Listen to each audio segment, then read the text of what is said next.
Pendirian IMSA ini bertemu antara beberapa hal momentum ya.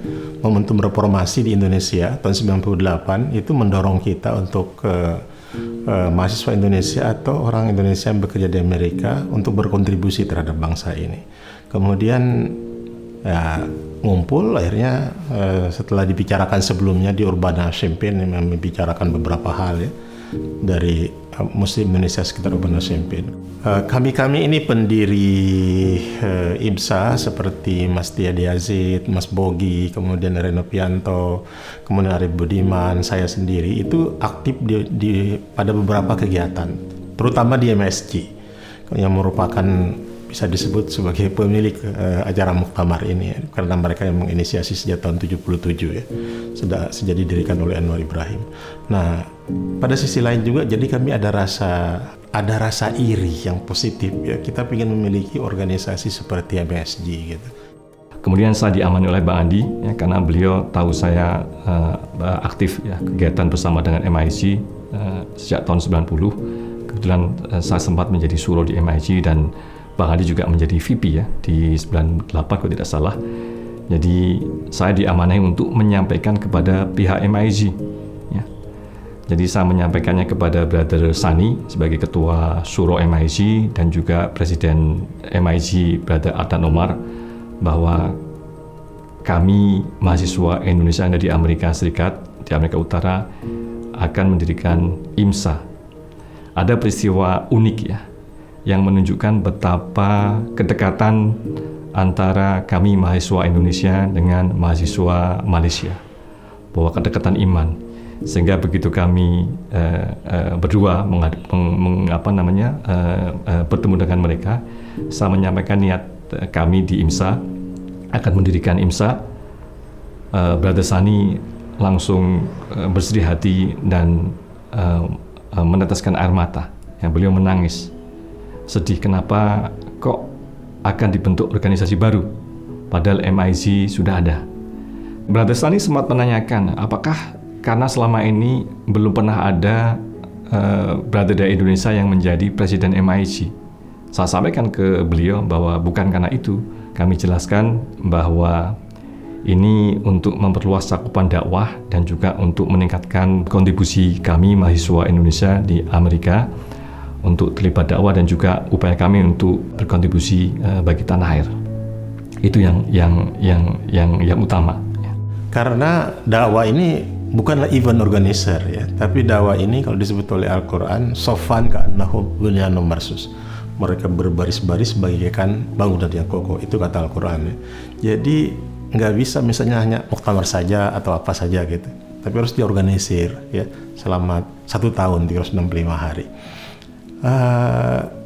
Reformasi, kemudian ada rasa iri yang positif terhadap MSG, kemudian beberapa founder IMSA yang saya sebutkan namanya tadi itu memang aktif, semuanya aktif di MSG, juga aktif di LKII yang punya ICMI, kemudian aktif di Komite Pengkajian Darat TISNET, KPDI gitu ya. Jadi bertemu kepentingan-kepentingan ini atau momentum-momentum ini, kondisi-kondisi lingkungan ini, akhirnya kami mendirikan IMSA. Indonesian Muslim Student Association di Desember 98 di Jefferson City, Missouri. Presiden pertama IMSA itu diamanahkan oleh teman-teman saat di Amerika itu adalah Bapak Andi Azizi Amin ya. Yang kemudian untuk IMSA sisternya diamanahkan kepada saya, Arif Yani Rastim. Nah, IMSA ini sangat membantu sekali para student dan juga istrinya, ya student biasanya itu adalah bapak-bapaknya, kemudian istrinya yang mendampingi bapak-bapaknya. Kenapa? Karena memang pertama kami jauh dari Indonesia. Ya, pasti ada rasa homesick, pengen pulang ya, karena jauh dari saudara-saudara. Kalau ada apa-apa kita biasanya sedikit sulit dibandingkan kita bersama-sama dengan saudara-saudara kita sendiri di Indonesia. Yang kedua adalah biasanya Muslim itu ada sedikit hambatan saat mencari masjidnya di mana ya untuk sholat Jumat atau saat Idul Fitri, Idul Adha. Kita mencari di mana ada dilakukan sholat Id dan sebagainya. Jadi begitu ada pendirian IMSA, yang pertama sekali yang terasa sekali adalah kita umat Islam bersatu, ya, umat Islam Indonesia yang ada di Amerika itu bersatu dalam wadah Indonesian Muslim Student in America. Kita dari awal mendirikan IMSA ini tujuannya bagaimana setiap lokaliti yang ada Muslim Indonesianya, kita 10-20 orang, itu ada pengajian darat, ya. Dan di tingkat tertentu terlaksana saat itu. Karena tentu yang kita cari dari pengajian darat ini adalah keberkahan, ya. Salah satu hadis riwayat Imam Bukhari bahwa ketemu, ya, membaca Al-Quran, kemudian melakukan kajian Al-Quran, yatluna kitab Allah wa yatadarasuna bainahum, ya, itu salah satu hikmahnya adalah akan turun malaikat-malaikat yang membawa keberkahan dan meminta ampun kepada anggota majelis talim tersebut. Di Urbana-Champaign, Illinois, komunitas Indonesian Muslim itu bisa 50-100 berganti-gantian, walaupun bergantian tapi tetap banyak, dan itu sangat menguntungkan dakwah ini, ukhuwahnya kuat, ya, dan sebagainya. Nah, tapi kalau di lokalitinya cuma 1 orang, ya, itu sangat kasihan saudara-saudara kita yang di sana. Akhirnya kita melakukan telehalakoh. Telehalakoh inilah yang tanpa kita sangka itu menjadi cikal bakal saat sekarang kita Zoom. Kalau Zoom itu kelihatan mukanya enak, ya, kita Zoom di manapun kapanpun dalam kondisi setelah COVID itu membantu sekali kita, ya, dalam melakukan aktivitas rapatkah atau pengajian dan sebagainya. Kalau dulu kita nggak bisa ngelihat, tapi dengan telehalkoh, ya, kita menghubungi satu nomor tertentu dan kemudian saling menghubungi dengan nomor-nomor yang lain. Kita bergembira dan menunggu telehalkoh itu. Bisa dibayangkan betapa, misalnya kita janjian jam 7 malam, ya, waktu Amerika. Semua sudah ada di depan telepon. Saat itu belum ada HP, belum seperti semudah sekarang, ya. Kita nunggu semua di depan telepon berdering. Begitu nomor telepon 1 dipanggil, kita sudah siap dan merasa senangnya luar biasa. Itulah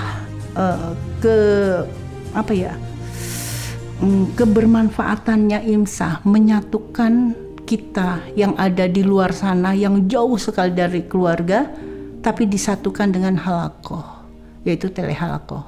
Alhamdulillah, saya sangat bersyukur bisa bergabung dengan program telehalakoh IMSA sejak program ini pertama kali diadakan, sekitar tahun 99. Program ini menjadi penyemangat bagi saya yang sempat merasa kesepian, ya, karena tinggal jauh dari keluarga di Indonesia dan juga teman-teman. Program ini memberi manfaat yang sangat besar bagi saya. Saya belajar banyak tentang Islam di sini.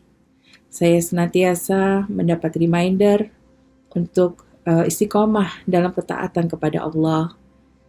Saya mendapat teman-teman yang baik, ya, sahabat yang baik, yang siap, ya, berbagi dalam suka dan duka, dan saling menguatkan, ya, ketika kita harus menghadapi tantangan hidup di Amerika. Saya juga mendapat encouragement yang besar untuk aktif terlibat dalam dakwah. Dan selain mengikuti program telehalakoh, ya, saya juga mengikuti program tahsin, ya. Program tahsin ini mungkin di awal dulu tidak seperti sekarang, ya. Dulu saya cukup diajar oleh teman, ya, yang memang memiliki kapasitas untuk mengajar tahsin, ya, dan sempat kemudian dilanjut dengan ustadz yang mengajar, dan alhamdulillah saya dan banyak sekali ibu-ibu yang terlibat dalam program tahsin ini bisa membaca Al-Quran dengan baik dan lancar, dan benar secara ilmu tajwid. Jadi program ini juga cukup favorit di kalangan ibu-ibu. Apabila program ini dibuka, ya, dalam sehari saja sudah full book, alhamdulillah. Program Telehalakoh dan juga program Tahsin terus berkembang ya sampai saat ini. Alhamdulillah. Mungkin kalau zaman dulu saya ingat ketika kita Telehalakoh kita masih menggunakan telepon rumah, saya menggunakan dial phone. Masalahnya kalau salah satu terputus sambungannya maka semua jadi ikut terputus ya. Itu suka duka di zaman lalu ketika kita Telehalakoh dengan telepon biasa. Saat ini Masya Allah kita bisa menggunakan Zoom ya untuk Telehalakoh dan juga Tahsin, dan untuk secara pesertanya pun ya, kalau zaman dulu Telehalakoh itu diikuti oleh bapak-bapak dan ibu-ibu saja ya. Saat ini Masya Allah dari SMP, kemudian ada SMA, mahasiswa S1 sampai mahasiswa graduate school juga terlibat ya dalam program ini.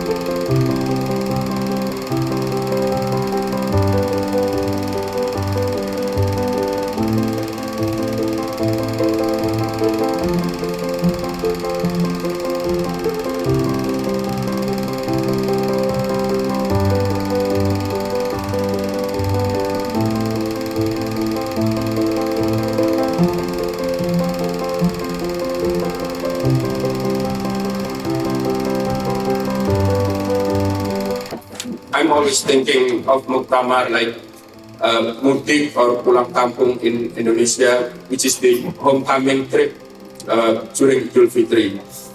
Everyone is coming from different places, far and near, to meet and worship together.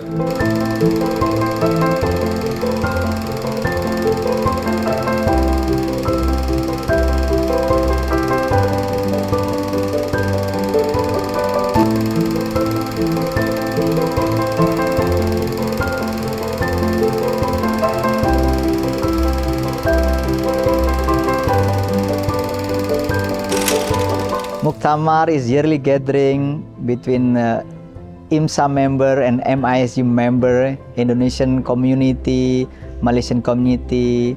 We all gather staying in one hotel for around 4 days, which we have a program which is quite extensive, from really early from Qiyamul until 11 p.m. at night, where we have everything all inside of the hotel. We kind of locked down inside of the hotel.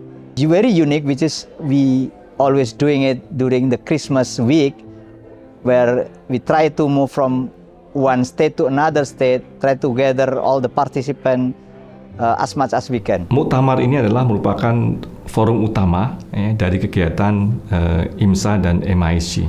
Saya sendiri sudah mengikuti Muktamar sejak tahun 1990 Desember, ketika saya masih kuliah di Texas A&M University di College Station, Texas. Pada bulan Desember itu kita libur sebulan, kita mahasiswa, beasiswa. Kalau pulang ke Indonesia Barat, Muktamar ini menjadi forum pertemuan kami yang tersebar di Amerika itu untuk melepas rasa rindu. Ketika IMSA didirikan, dalam proses sejarah itu muktamarnya menjadi Muktamar MIG ISNET tahun 94 sampai 98. Ketika kita mendirikan IMSA, pihak MIG mereka sangat bijaksana di dalam menyikapi pendirian IMSA. Jadi teman-teman MIG akhirnya menawarkan kepada pihak IMSA dan pihak ISNET apakah siap untuk menanggung penyelenggaraan muktamar secara finansial, secara tenaga, dan secara penyiapan semuanya, kami di IMSA karena sudah tumbuh dengan atau bersama MIC, maka kami siap all out untuk ikut membantu penyelenggaraan muktamar MIC IMSA. Maka setelah itu kami pahami IMSA yang siap, maka muktamar mulai tahun berikutnya yaitu 99 sampai sekarang dikenal sebagai muktamar MIC IMSA atau muktamar IMSA MIC. We want the participant will have very unique experience. It's often going to have a different experience that, definitely worth to remember years to come, because we provide them different kind of activity for the kid, madrasah. I definitely sure that they will remember that they have art and craft. In fact, we prepared for them to do a performance night. So there is a session where they're gonna prepare to perform in one of the night with what we call it performance night. Then for the youth, of course, they're gonna have a different experience because they're gonna meet some of their old friend that has been, usually yearly they meet during the Muktamar. I grew up in a small college town in the Midwest. And because of this, the Indonesian community here is always constantly changing. People are always coming and going. Normally, Indonesian families will come here throughout the duration of their grad program and then leave. Because of this, I found it kind of difficult to really connect with an Indonesian community at home. But I did connect with an Indonesian community in my summers and in my winters at Muktamar and at STC. Some of my really early memories are sitting around the bonfire with my friends and telling jinn stories, or making presents for our parents during madrasah, or hiding and running to avoid being in madrasah with some of my friends. Every single year, I would really look forward to the long road trip my family would take to go to a different city for either Muktamar or for summer camp, and I was always really excited to reunite with my friends that I only saw once or twice a year. Even though I saw them very few times, I'm still in close contact with most of these people that I grew up with, and some of these people are my longest and closest friends that are still very important people to me today. These past 25 years, I've really grown up with IMSA. I was first one of the babies that parents bring to the general lectures, either in their arms or in a stroller. And then I was one of the young kids in madrasah class. And then I was one of the teenagers in the youth program. And then I was one of the college students organizing the youth program with the very same friends that I was skipping madrasah with. I'm now part of the program committee, which makes those same general lectures that my parents brought me to as a baby. Every year, IMSA also continues to grow. I'm constantly impressed by how large scale Muktamar has gotten in particular. I'm always really excited to host new speakers and to really just introduce Muktamar and the community to new people. It's always really cool to hear about people's first Muktamar experiences.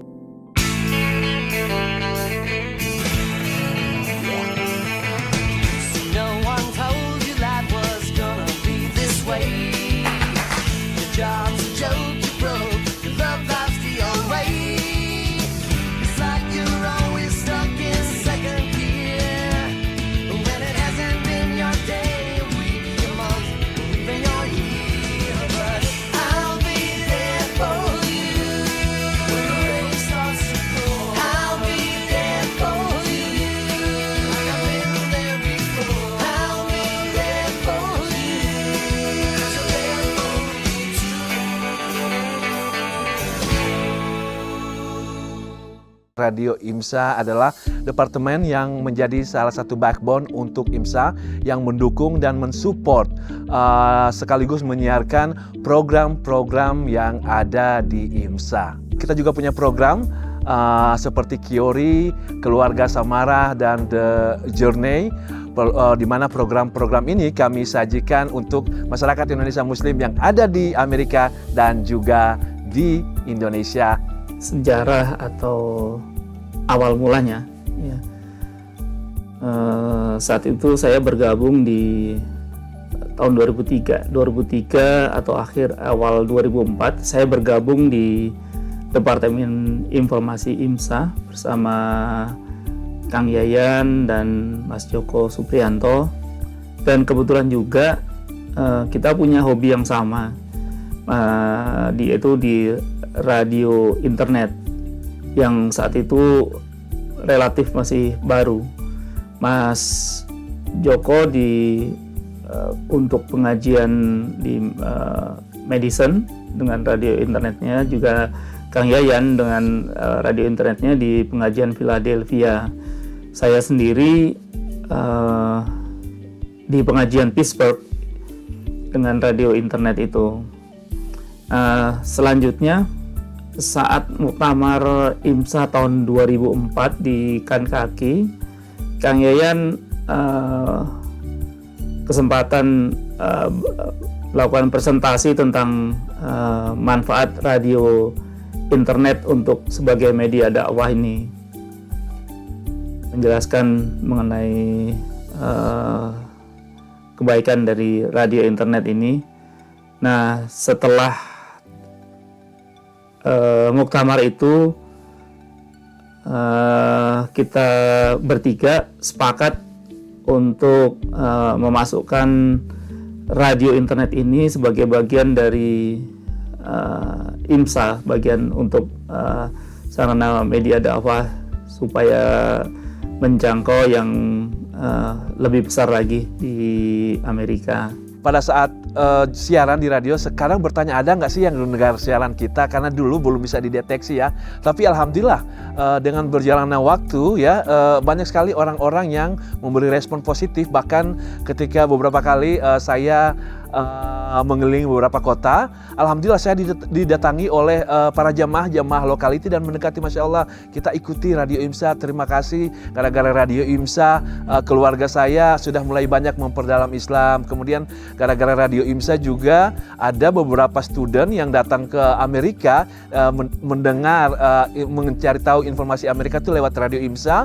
dan akhirnya mendapat kontak justru karena informasi-informasi dari Radio IMSA. Itu respon di lapangan. Kemudian kalau respon di acara sedang berlangsung pun, selalu acara kita tuh, apalagi kalau acara yang mengundang narasumber-narasumber yang luar biasa, di Zoom itu ramenya luar biasa, minta ampun, sampai kadang kita harus membatasi pertanyaan-pertanyaan yang masuk di selama acara. Jadi respon sangat luar biasa, dan alhamdulillah bisa menjembatani teman-teman yang Muslim Indonesia yang di Amerika yang tidak bisa datang, alhamdulillah bisa menikmatinya lewat Radio IMSA. Dengan usia yang 25 tahun IMSA ini sebagai society, kami berharap bahwa IMSA berupaya untuk berbuat lebih banyak lagi. Kita tidak hanya sekedar menjadi salah satu dari sejumlah organisasi Muslim di Amerika, tapi bagaimana kita bisa memberikan kontribusi yang nyata. Ya. Dan ini menjadi tantangan besar bagi kita, karena ini menyangkut generasi berikutnya. Ya, kita tumbuh dengan IMSA mungkin sudah 20 tahun, 25 tahun ya. Bagaimana kita bisa meneruskan nilai-nilai dakwah IMSA kepada generasi berikutnya. Harapan kita dengan program yang kita desain, insya Allah nilai-nilai dakwah IMSA bisa tersampaikan kepada anak-anak kita, dan ini menjadi tanggung jawab kita agar insya Allah anak-anak kita menjadi lebih baik dari kita, dan mereka bisa menyampaikan kepada generasi berikutnya menjadi lebih baik dari mereka. Karena kita memiliki keterbatasan di dalam komunikasi, tapi anak-anak kita itu tumbuh di sini, yang menjadi warga di sini, dan mereka bisa mendapatkan nilai-nilai kebaikan yang ada di sini, dan mereka mendapatkan nilai-nilai kebaikan Islam yang universal, dan itu secara fitrah akan diterima oleh warga-warga di sini, dan kita kebetulan Allah tempatkan di Amerika. Jadi ke depan insya Allah IMSA bisa memberikan kontribusi nyata melalui generasi-generasi berikutnya. Tiap anak punya zamannya, ya. Tugas kita para orang tua adalah mempersiapkan anak-anak kita menjadi generasi penerus. Insya Allah IMSA bisa menghasilkan anak-anak yang mumpuni, anak-anak yang mandiri, anak-anak yang siap untuk menjadi pemimpin di Indonesia maupun di global, insya Allah. Harapan saya pribadi kepada IMSA, ya, kalau di beberapa forum saya sering menyebut sebagai kewajiban Muslim dan keluarga Muslim modern hari ini itu membangun 3 kekuatan minimal. Ini berdasarkan hadis Nabi dan Al-Quran ini. 1, kekuatan ekonomi, 2 kekuatan ilmu dunia dan ilmu akhirat, 3 kekuatan dakwah. Ini yang insya Allah akan menjamin kebahagiaan kita di alam kubur dan di alam akhirat nanti. Saya menyebutnya ini 3 kekuatan minimal. Silakan membangun lagi kekuatan-kekuatan yang lain. Organisasi IMSA ini, organisasi dakwah dan intelektual ini tetap pada khitonya sebagai organisasi dakwah yang merupakan umbrella besar bagi Muslim Indonesia di Amerika.